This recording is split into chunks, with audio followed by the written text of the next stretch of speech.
क्या बिना कर्म किए सब कुछ मिल सकता है? अगर भगवान सब कुछ दे सकते हैं, तो फिर मेहनत और कर्म की क्या जरूरत है?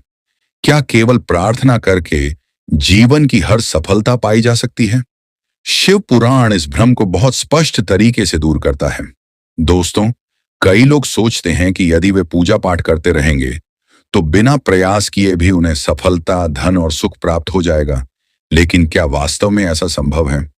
शिव पुराण की शिक्षा कहती है कि भगवान शिव की कृपा अवश्य मिल सकती है, लेकिन कर्म का नियम कभी समाप्त नहीं होता। सोचिए, यदि कोई विद्यार्थी पूरे वर्ष पढ़ाई न करे और परीक्षा से पहले केवल प्रार्थना करे, तो क्या वह अच्छे अंक प्राप्त कर पाएगा? यदि कोई किसान खेत में बीज ही न डाले, तो क्या उसे फसल मिल जाएगी? यदि कोई व्यक्ति मेहनत ही न करे, तो क्या केवल इच्छा करने से उसके सपने पूरे हो जाएंगे? उत्तर स्पष्ट है, नहीं, क्योंकि यह संसार कर्म के नियम पर चलता है। भगवान शिव कृपा करते हैं, लेकिन वे मनुष्य के स्थान पर कर्म नहीं करते।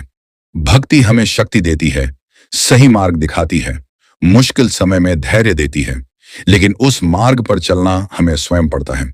शिव पुराण हमें सिखाता है कि भक्ति और कर्म दोनों का संतुलन ही जीवन को सफल बनाता है। केवल कर्म हो और भीतर श्रद्धा न हो तो मन अशांत रह सकता है, और केवल भक्ति हो लेकिन कर्म न हो तो इच्छाएं अधूरी रह सकती हैं। जब भक्ति और कर्म एक साथ चलते हैं, तब मनुष्य का जीवन बदलने लगता है। भगवान शिव की कृपा भी उसी पर अधिक बरसती है जो स्वयं प्रयास करने के लिए तैयार रहता है। इसलिए शिव पुराण का संदेश स्पष्ट है, कर्म के बिना फल की अपेक्षा मत करो। भक्ति करो, लेकिन कर्म भी करो, क्योंकि भगवान मार्ग दिखाते हैं, पर उस मार्ग पर चलना मनुष्य का कर्तव्य है। अगर आप भी मानते हैं कि भक्ति और कर्म दोनों जरूरी हैं, तो कमेंट में हर हर महादेव अवश्य लिखें और हमें फॉलो करें और अपने दोस्तों को शेयर करें।